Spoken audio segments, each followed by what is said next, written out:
Você precisa conhecer agora a nova plataforma progressista OM Play, Outro Mundo em Debate. Vem conhecer, entra na plataforma, você vai encontrar cursos com os principais pensadores da história do mundo.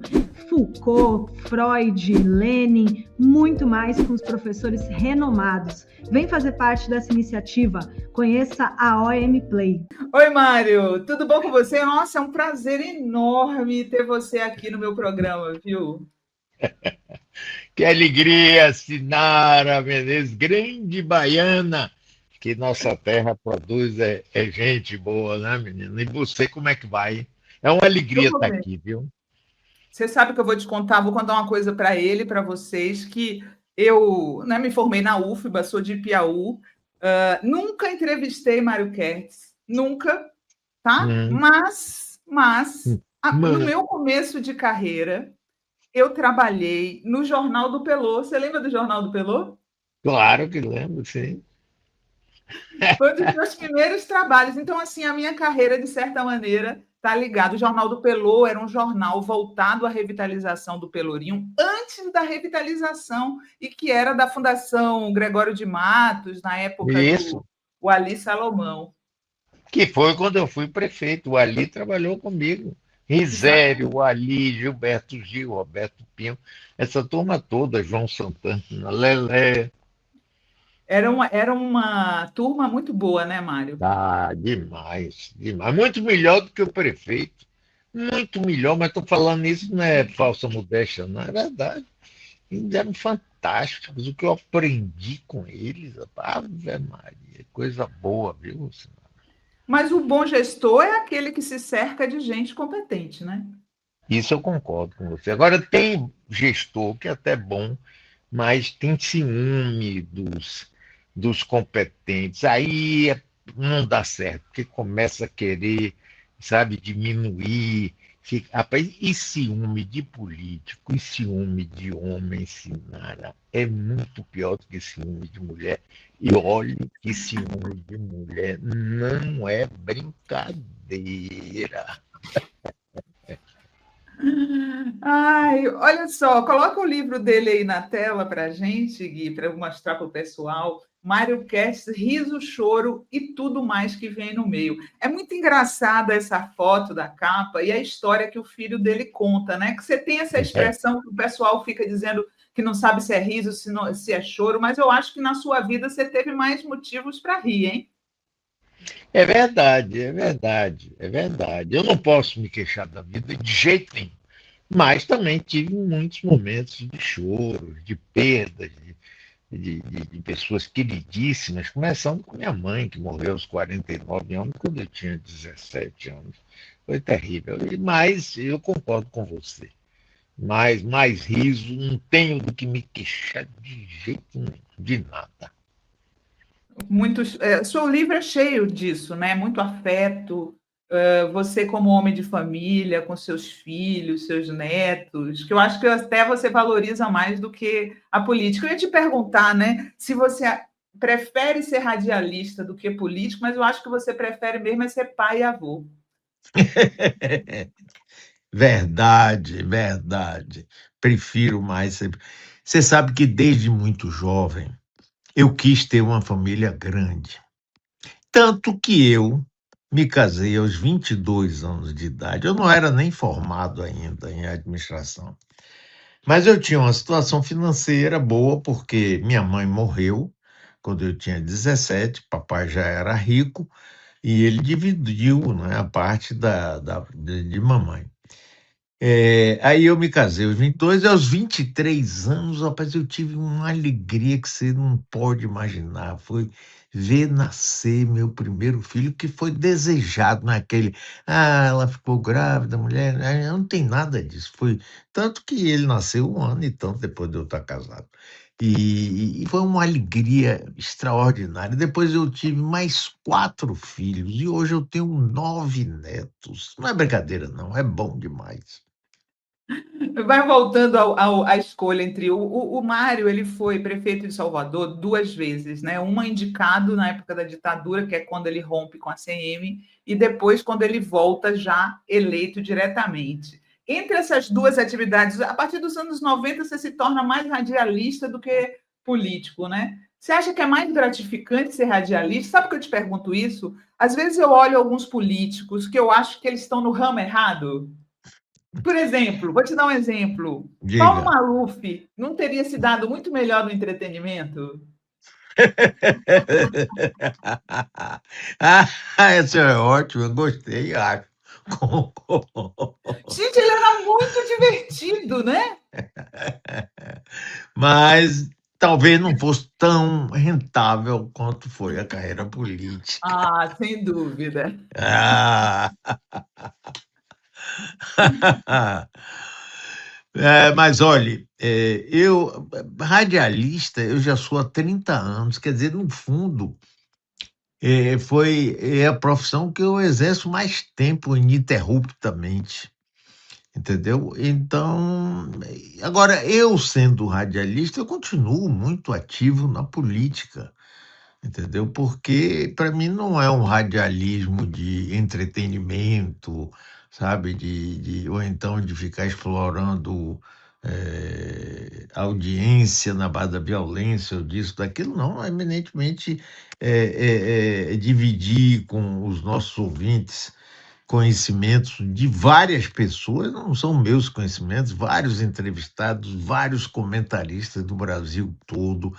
Eu entrevistei todos os candidatos a presidente da República desde a redemocratização.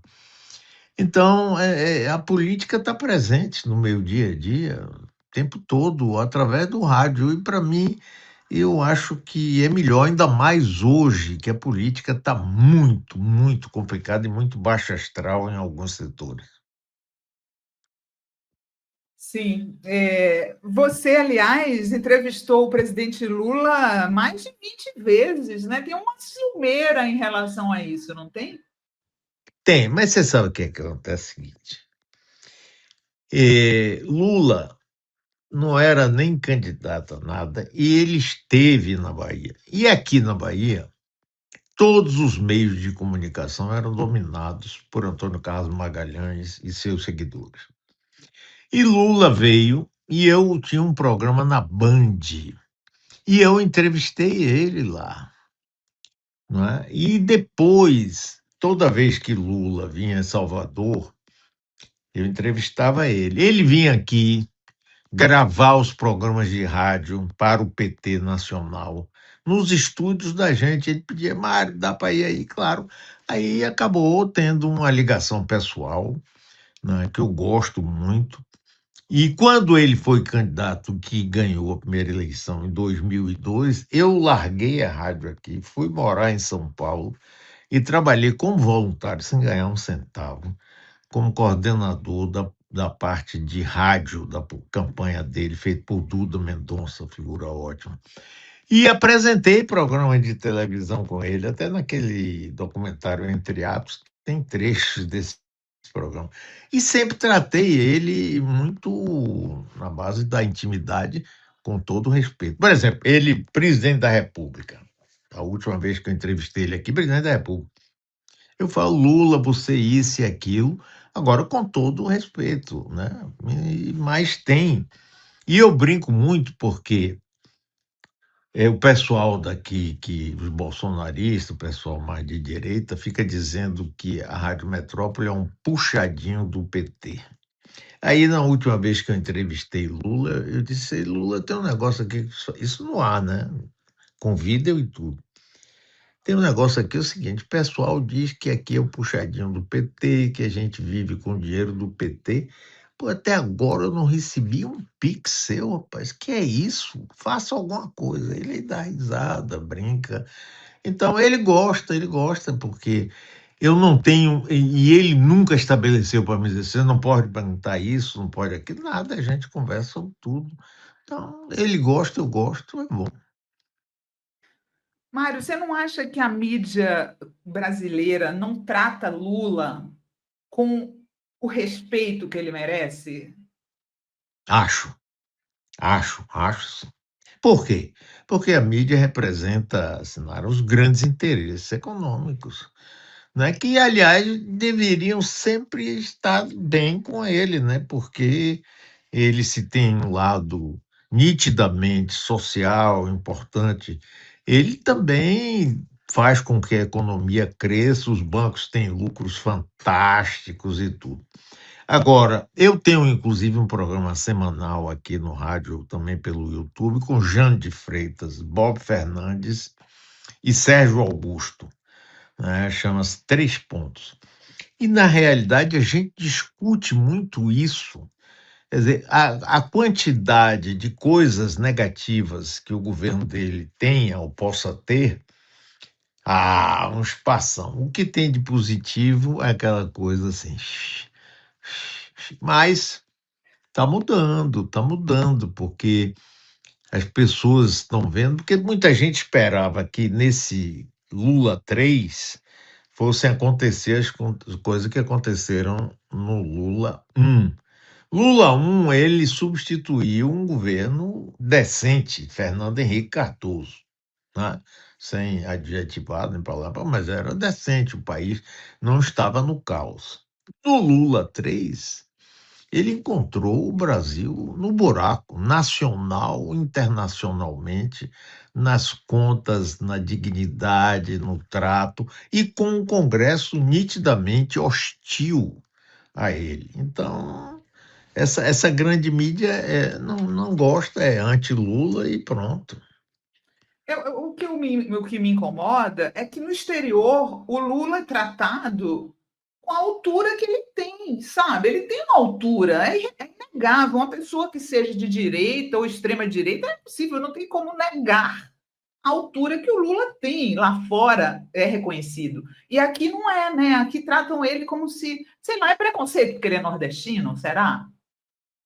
Sim, peraí, nordestino não é formado nas nossas universidades, não fala línguas como Fernando Collor falava, inglês, francês, espanhol, nunca fez parte da elite. É um desaforo para essa elite brasileira, medíocre, escravagista até hoje, racista, aceitar, rapaz, que um cidadão como esse seja presidente do Brasil. Então o pessoal fica dizendo 9 dedos, carcerário, não sei o quê. Tudo é por não aceitar que um representante de um povo brasileiro sofrido, que saiu de pau de arara de Pernambuco para São Paulo, passou fome, fez essa carreira fantástica dele. E pronto, isso é uma agressão. Você coloca aí no lugar aí do pessoal lá da Faria Lima, os Faria Limers. O que eles olham? O que é aquele sujeito? Tá. E eles mandam na grande mídia, no Congresso Nacional, né? E aí pronto. Por isso que abriu-se espaço para Bolsonaro ter sido eleito, por golpe que Michel Temer e companhia deram em Dilma, não é? Com aquele governo dele, depois abriu a porta para Bolsonaro junto com Sérgio Moro, lá de Grande, e aquele Deltan Dallagnol. Meu Deus do céu, rapaz, eu não pensei, Sinara, que fosse viver para assistir essas coisas todas, mas vivi, infelizmente passou. E espero que continue passando. Voltando para a tua história, para o teu livro, você fala, você é de origem judia por parte do seu pai e da sua mãe, né? É, E você conta história interessante que eu mesmo não conhecia desse tanto que tinha de judeus na Bahia e sempre essa divisão entre os sionistas e os progressistas, inclusive com alguns judeus baianos comunistas, como Boris Tabakov, Jacob Borenda, que ele cita nominalmente no livro, né? Você sempre se inseriu, embora tenha sido prefeito, indicado por ACM, você sempre se inseriu nessa linhagem dos judeus progressistas? sim, sem dúvida. Se você, outro dia meu filho, aliás, o que fez essa capa aí, olha, esse livro saiu, tem 14 ou 15 anos que eu venho trabalhando nele, e por mim ele não sairia, porque não dá, mas não importa aqui. Aí saiu por conta de 2 filhos dos 5, Marcelo e Chico. Esses Um desses filhos, Marcelo, foi quem ele fez a edição, a capa, etc. Ele foi no SNI e descobriu minha ficha. É uma coisa tão engraçada. Comunista, desde a faculdade, contra a evolução. E, no entanto, eu fui secretário de Planejamento, Ciência e Tecnologia e prefeito biônico em plena ditadura. Entendeu? E eu sempre tive, sim, e sobretudo meu irmão Eduardo, que já faleceu, nós sempre tivemos uma militância não partidária. Eu nunca fui do partidão, né, do PCdoB, nem nenhum, mas a militância da gente na universidade e na vida sempre foi de esquerda. E aí, você atualmente é crítico ao genocídio em Gaza, inclusive. Total, total, acho um absurdo. Só ajuda a crescer e fortalecer o antissemitismo, porque para a pessoa que já tem uma certa tendência a ser antissemita, é difícil você distinguir o povo judeu, o judaísmo de Benjamin Netanyahu, que ele sim é um genocida, não é? É um genocida sem nenhuma dúvida.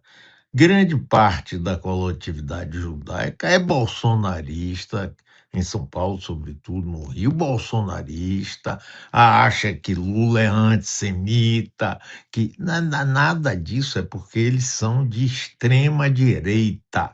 E eu Exato. critico, inclusive abro sempre espaço, converso muito com Breno Altman, que está sendo processado pelo Ministério Público Federal por conta das opiniões dele a respeito desse genocídio contra o povo palestino. É incrível, né? Eu sempre falo aqui no meu programa que eu não uso a palavra judeu, eu uso o governo de extrema direita de Israel. Porque não Sim, é questão perfeito. ideológica, né? A nossa diferença com Netanyahu é ideológica. Sem dúvida, eu concordo inteiramente. E aí, Mário, você sabe que eu tinha uma pergunta que eu queria muito te fazer, né? Sobre Antônio Carlos Magalhães, né? De- Se ele, à luz dos direitistas, dos extremistas de direita de hoje, ele era até melhorzinho.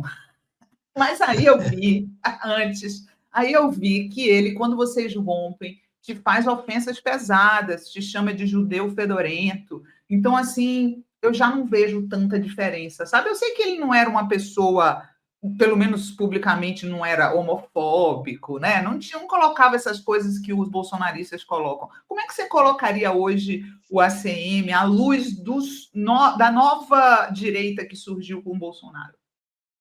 Olha, ele iria procurar um outro nicho de direita, mas não o bolsonarismo. Ele não teria nada a ver com o bolsonarismo. Veja bem, ele, inclusive, quando eu conheci Antônio Carlos Magalhães, eu tinha um horror a ele, porque ele era a pessoa que aqui na Bahia estava à frente do golpe de 64, aquela coisa, com aquela força que tinha. Blá, blá, blá. Mas, na realidade, ele tinha um outro lado. Por exemplo, ele sabia que eu era de esquerda, ele sabia que a maioria dos meus auxiliares todos eram comunistas. Um dia, brincando comigo, ele virou, bateu assim na minha perna, nós estávamos no carro juntos. Ele disse: "Seu Mário, no dia que este país virar um país comunista, eu serei o maior líder comunista deste país." Ele contratou Rubem Paiva, rapaz, para fazer cálculo estrutural de viadutos de Salvador, quando ele era prefeito. Ele não é, e não era homofóbico de jeito nenhum, não era. Ele não é essas coisas. Agora, Antônio Carlos era mais poder, o que interessava mais, e ele lutava é pelo poder. E ele seguia muito a cabeça de Juscelino Kubitschek, né? Juscelino Kubitschek, apesar de ele era da UDN, Antônio Carlos, Juscelino, do PSD, ele era ligadíssimo a Juscelino. E Juscelino, dizia ele, o que segura, o que faz as pessoas crescerem na política são as realizações, as obras. Então, ele concentrava muito nisso. Ele tinha um lado dele político, tanto que o trabalho dele era assim. Ele passava a manhã toda só conversando, despachando com os secretários, tomando decisões de governo. Almoçava e depois do almoço ele iria então fazer política. Ficava até tarde lá. Ele sabia que qualquer coisa para ele crescer, ele precisava ter um embasamento em realizações. E isso ele sabia fazer e fazia bem. Mas tinha ciúme de homem, como você citou no começo da entrevista. De mulher e de homem. De homem é comigo mesmo. Na realidade, a briga entre nós dois foi só por causa de ciúme. Ele insuflou para eu ser candidato dele ao governo da Bahia. Rapaz, eu nunca pensei, né?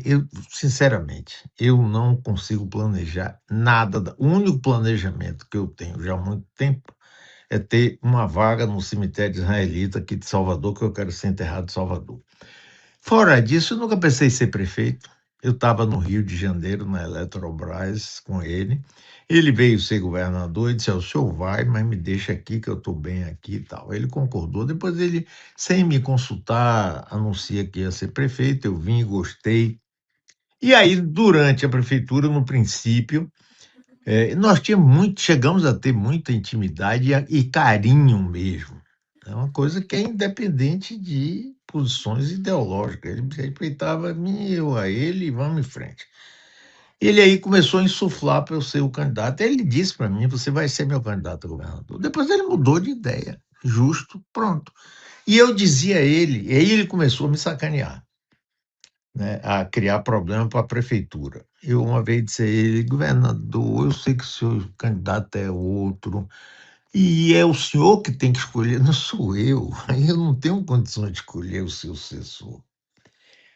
Então, se esqueça de querer me segurar verbas que vinham para a prefeitura e que tinham que passar no Tesouro do Estado.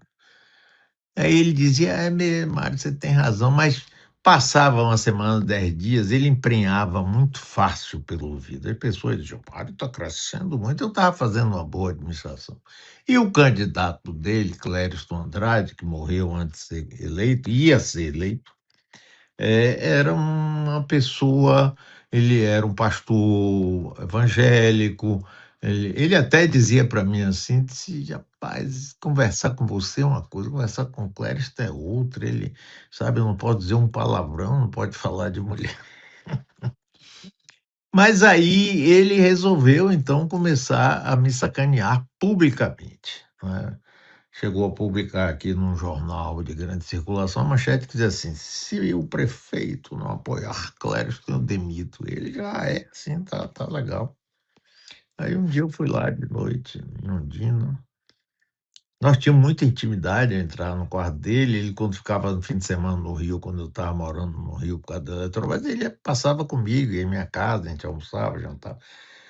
Aí eu cheguei e disse para ele: governador, olha, eu vim lhe dizer que não vou apoiar a Clériston. Ele tomou um susto das urnas. Ele disse: e aí? Ele disse: aí nada. Eu venho aqui para o senhor me demitir. Peça a demissão. Eu não vou pedir, não. Eu era desaforado. Não vou pedir, não. Sabe por quê? Porque o senhor me convidou para ser prefeito de Salvador. E eu estou sendo, modéstia à parte, um bom prefeito, bem avaliado. Agora, eu entendo as suas razões, então me demita. E saímos desse encontro. Ele disse: não fale com ninguém até amanhã de manhã. Tá. Amanhã conversaremos. Tá. Ele ficava perguntando: você vai fazer o quê? Eu disse: não interessa, senhor, não se preocupe, eu vou seguir minha vida, não tenho dificuldade, não. Aí no dia seguinte ele já tinha anunciado o meu substituto, tá certo? E tentou falar comigo. Aí mandou o oficial de gabinete ligar. Eu cheguei e disse: diga ao governador que eu não tenho mais nada para falar com ele, não, e não insista. Pronto, a partir daí ele me perseguiu violentamente durante 7 anos. Não foi brincadeira, não. Ele jogava pesadíssimo. E eu resisti. Ele achou que eu tinha assinado, ele declarou na imprensa, ele assinou o atestado de óbito político, nunca mais vai ser nada. 2 anos depois, eu elegi minha mulher Eliana, porque ela não era política, e a campanha dela era assim: Mário não pode ser candidato, mas eu posso. A vereadora mais votada do Brasil até hoje. E depois eu fui eleito prefeito de Salvador. 7 anos depois, nos reaproximamos, com muito carinho e tudo, mas politicamente, mais não. Entrevistei ele várias vezes e ele me elogiava aqui nas entrevistas, que a gente fez junto, etc. Aí foi por aí. Você fala que ele nunca seria bolsonarista, e de fato, ele anticomunista ele não era, né? Porque Não, ele não era era, amigo não. de Fidel. Era amigo de Fidel, Fidel comia muqueca lá no Sim, palácio, né? Fidel foi almoçar na casa dele, ele já não era mais governador, porque foi ele, como ministro das Comunicações, que foi a Cuba e fez a primeira ligação DDD, de descarga direta à distância, de Havana para Sarney. E ele, outra coisa engraçada, ele dizia assim, eu gosto, ele falava assim, engraçado, eu gosto de imitar ele de vez em quando, ele disse, você está vendo aí, Mário? Sarney, presidente da República, quando vai falar com Roberto Marinho, chama ele doutor Roberto. Eu não. Para mim, ele é Roberto. Eu tenho intimidade. Sim, aí Fidel foi. Não, ele não era raivoso, mas de jeito nenhum. Tinha outros defeitos, muitos, mas não esse. Mário, Como você todos sabe que nós temos, aliás. outro momento que a minha vida se cruza com a sua é que eu fiz um livro com Lelé. Eu fiz o livro O que é Ser Arquiteto com o arquiteto Lelé Filgueiras. E aí, Maravilha.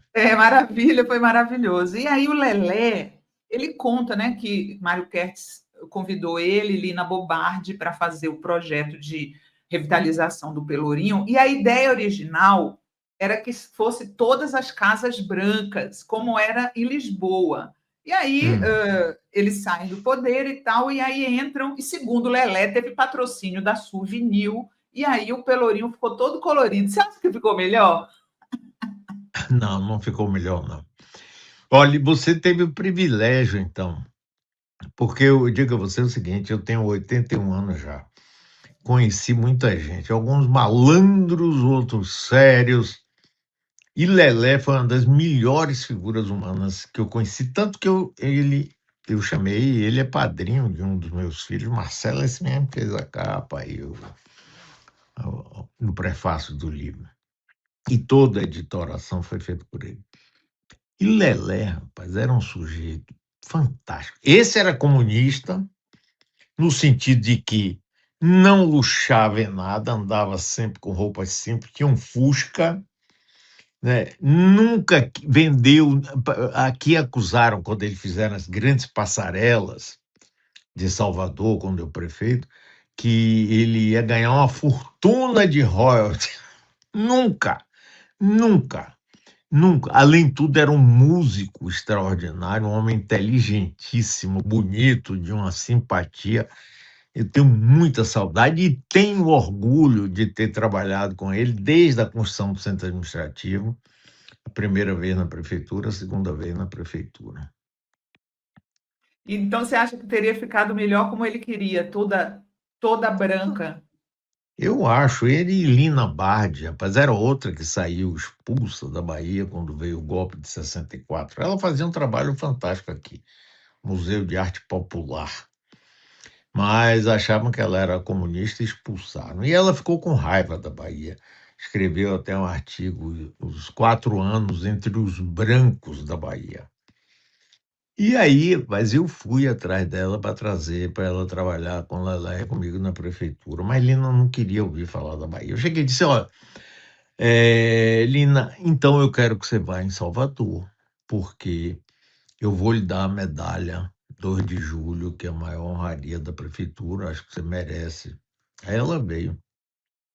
Só que nessa solenidade que ela veio, tem até um vídeo sobre isso, eu vi no meio da minha conversa e digo: olha, Lina Bardi vai trabalhar conosco na prefeitura. Ela faz uma cara assim de assombro, mas acabou trabalhando, fez a casa do Benin, fez a Misericórdia, tudo com Lelé, a Casa do Olodum, ela, a Fundação Gregório de Matos, ela fez muitas coisas, ela com Lelé. E eu posso dizer a você, Sinara, que eu consegui reunir uma equipe realmente fantástica, né? Gilberto Gil foi meu secretário de Cultura e eu queria que ele fosse o meu sucessor. Não consegui. Foi vetado pelo então governador Valdir Pires, que era do mesmo partido que o meu, e preferiu apoiar um outro candidato de um outro partido e perdeu. E eu acabei elegendo um sujeito que realmente foi um desastre para a cidade e para mim, politicamente, mas serviu de lição, porque aí eu vim fazer outra coisa que eu gosto muito, que é isso aqui. Essa história é pouco conhecida no Brasil, mas para a minha geração foi muito marcante, que era em 88, 100 anos de abolição da escravatura, existia a possibilidade de Gilberto Gil se tornar prefeito de Salvador. Imagina, gente. Aí houve essa treta aí com Valdir e ele não deixou. Gil até fez uma música que dizendo que pode Era Valdir, assim, pode, Valdir. Tem até hoje no Spotify. Para vereador, não. Para prefeito, não. Para prefeito, não. E para vereador, pode, Valdir. Tá lá, tá aí. Até tá no Spotify. Vai lá que você vai ver. Pode, Valdir é o nome da música. Como teria sido Gil prefeito, hein, Mário? Olha, eu acho que poderia sim ser um grande prefeito, porque, veja bem, na realidade, Gil ia chefiar um grupo de pessoas que trabalhavam comigo.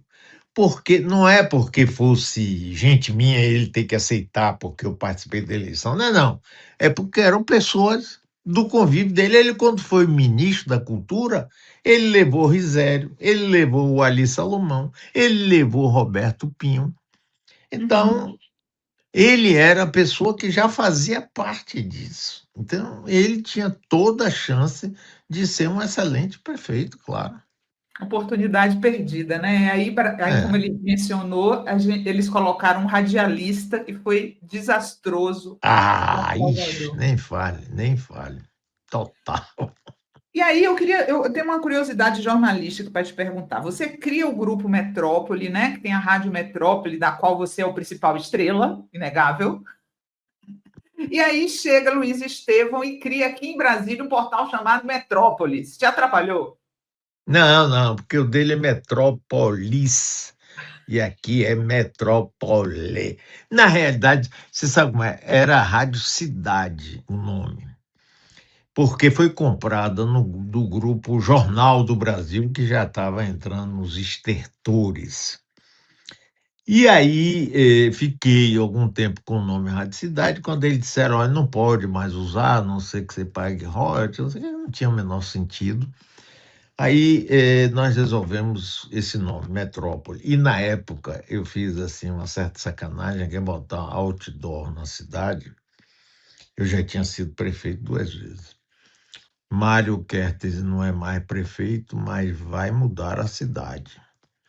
Ah, o pessoal ficava, que diabo é que este homem vai fazer? O que é isso? Não pode, não sei o quê. Mudou de cidade para a Rádio Metrópole. E Ah, passou a ser, a partir daí, totalmente falada. Porque antes as FMs, Sinara, elas tocavam música só e umas noticiazinhas muito vagabundas para cumprir a legislação, mas era só música, música, música. E eu disse que não tem sentido eu trabalhar numa rádio que vai ficar fazendo só música.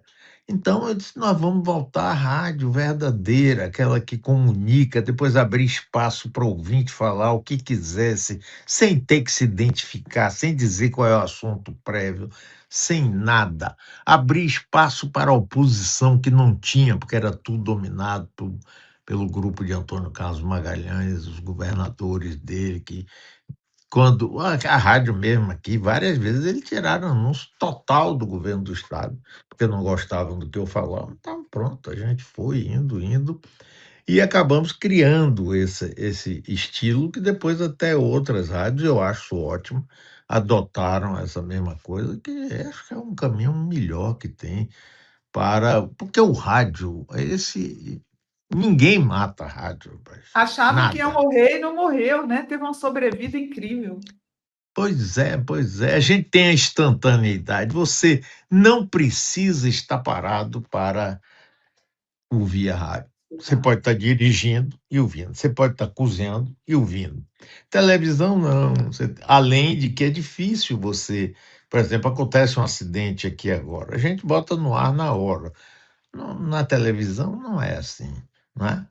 Então, rádio é rádio. E agora é rádio com YouTube, é rádio. Nós temos um jornal semanal, entendeu? Nós temos um site, um portal de notícias nosso, quer dizer, é um grupo e essa rádio virou uma escola. Eu, desde o princípio, peguei gente muito jovem para vir aprender aqui comigo e me ensinar e aprender. E tem sido bom esse negócio. Eu gosto muito do que faço aqui.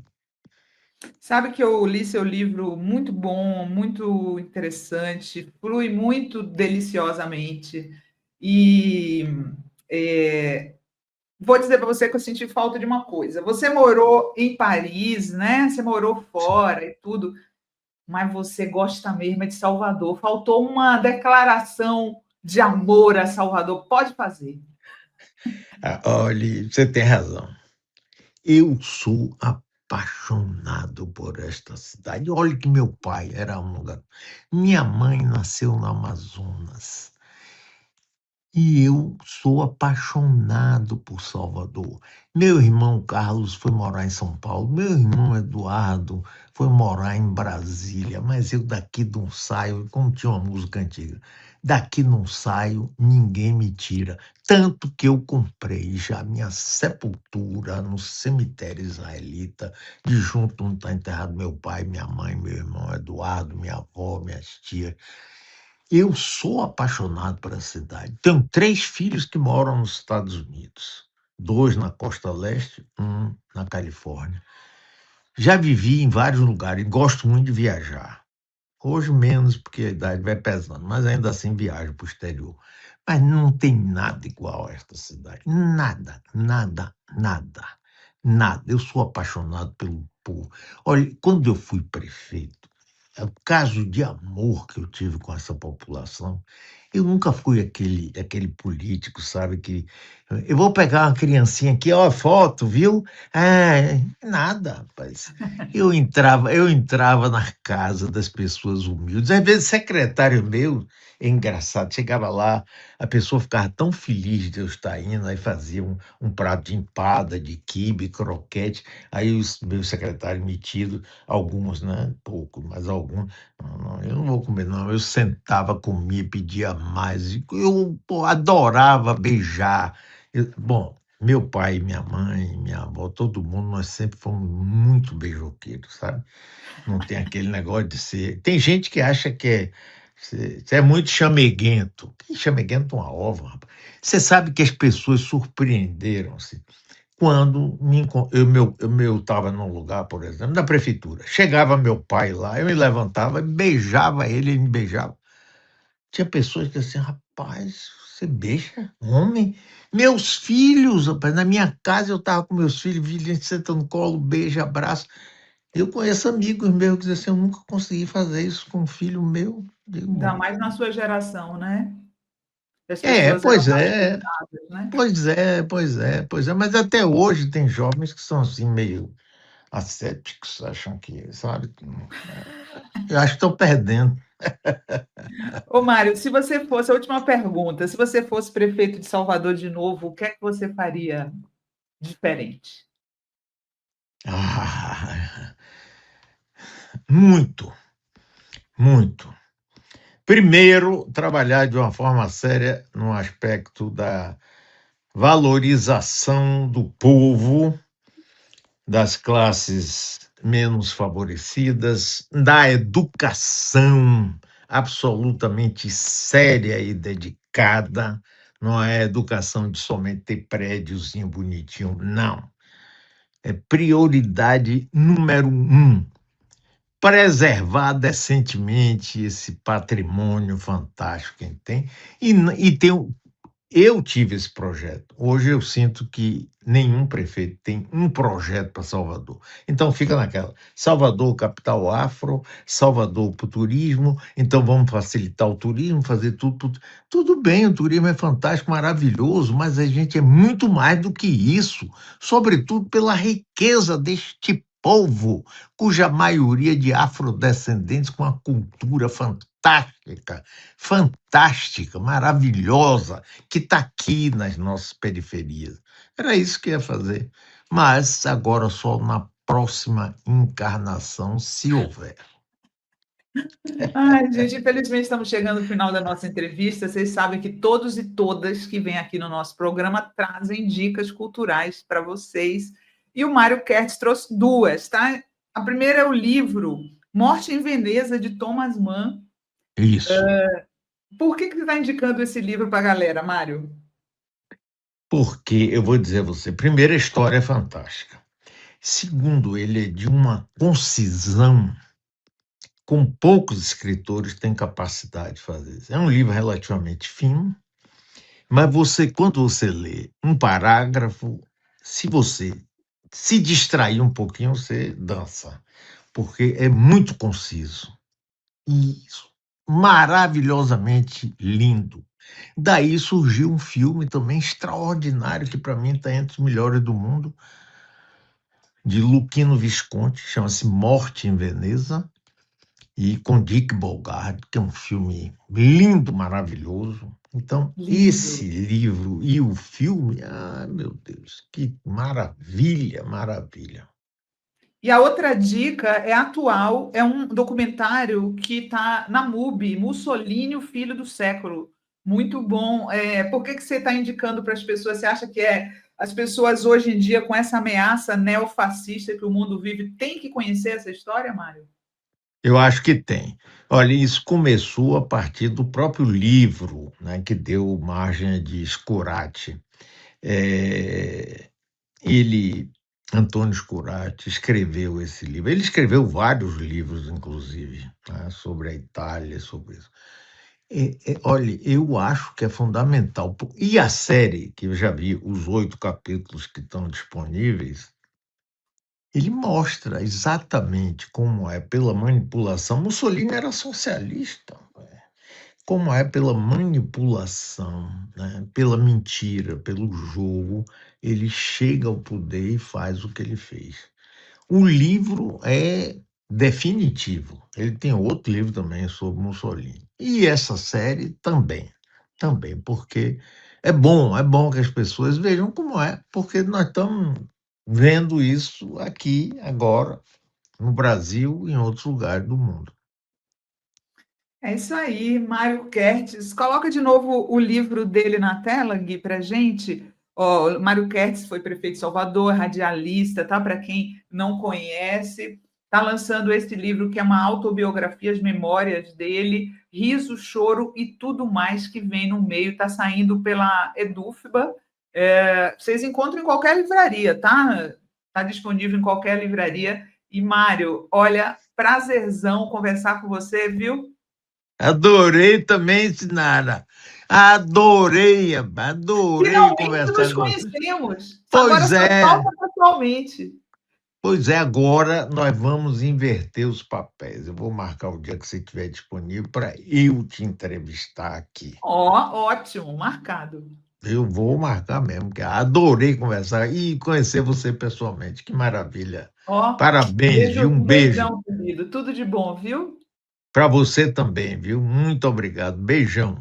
Eu que agradeço. Obrigada. Tchau.